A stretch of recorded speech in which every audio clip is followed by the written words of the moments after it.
A couple of weeks ago, I had the pleasure of presenting a lightning talk at SwiftCraft. Although SwiftCraft is a conference focused on Swift, this talk is about a more general topic. This is mostly a re-recording of what I presented there with some minor additional precisions. As I received positive feedback about this talk, I'm motivated to create a more comprehensive version that I will submit to upcoming conferences and will eventually publish on this channel. The initial inspiration for this topic comes from a previous life, where I was tech lead of a team that implemented the backend for a digital identity solution. Of course, security was paramount in that project, and when interviewing candidates to join our team, I tried to judge the understanding of some key concept within that field. One of the questions I asked a lot was to explain the key cryptographic concepts at a high level, and I observed quite a bit of confusion on the topic.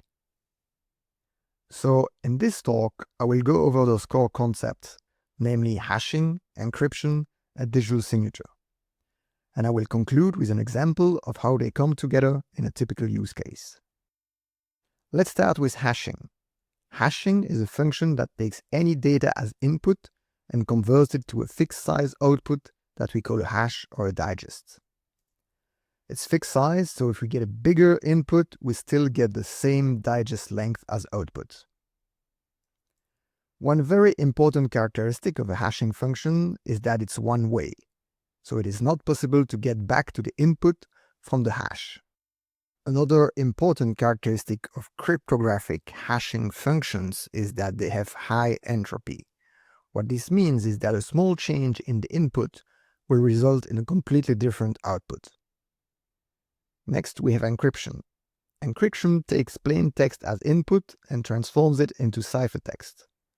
Decryption is the opposite, going from ciphertext to plain text. Encryption is characterized by an algorithm and the key or keys that are used, and they come in two flavors. In symmetric encryption, the key that is used for encryption and the key that is used for decryption are the same. That one and only key is called a secret key. One well-known such algorithm is AES, with its well-known variation of AES 128 or AES 256. The 256 indicates the key length in bits. If you want to send encrypted data using this algorithm, you see that both the sender and the receiver need to know that secret key. They either need to agree beforehand or they need to use an out-of-band mechanism to share it. This can be problematic. The other flavor is asymmetric encryption, in which the key that is used for encryption and the one that is used for decryption are different, although they are mathematically related. This is often called private-public key cryptography, and as the name indicates, one key must be kept secret, while the other can be publicly distributed. With this algorithm, if we want to send an encrypted message to a receiver so that E is the only one that can read it, we can use his public key for encryption. He can then decrypt using the corresponding private key, and as E is the sole owner of that key, he is the only one that can decrypt and read the message.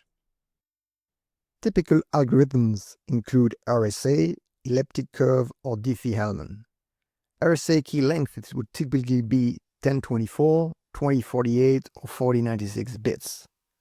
We see that to achieve the same strength as with symmetric encryption, we need much longer keys.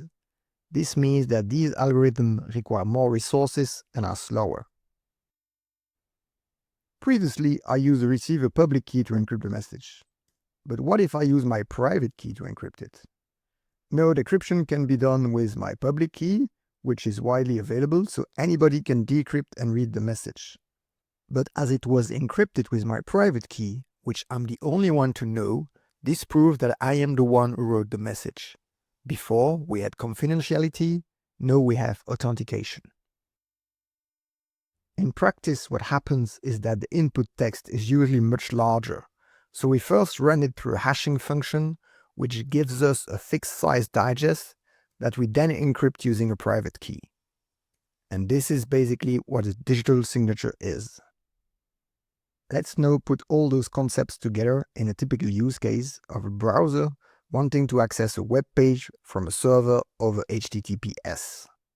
One of the attributes of HTTPS is that communication is encrypted. And as we would like this encryption to be efficient, we want to use symmetric encryption. But then both the browser and the server need to know the secret key.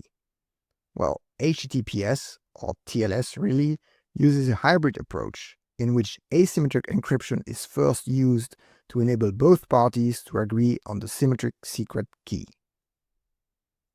Here is a simplified view of the handshake process between the browser and the server. Note that this is based on using RSA for establishing the session key, which is not supported anymore with TLS 1.3. The browser starts by saying hello to the server. The server replies with a digital certificate, which is basically its public key, some additional data, and a digital signature proving that the certificate belongs to the server we're talking to. The browser then creates a pre-master secret, which it encrypts using the server public key that it got from the certificate, and it sends that to the server. The server, owning the corresponding secret key, decrypts the pre-master secret. Now, based on this pre-master secret and some other shared information, both the browser and the server create the same secret key that we call the shared session key. And they can now happily communicate over an encrypted tunnel using an efficient symmetric encryption algorithm. Thank you very much.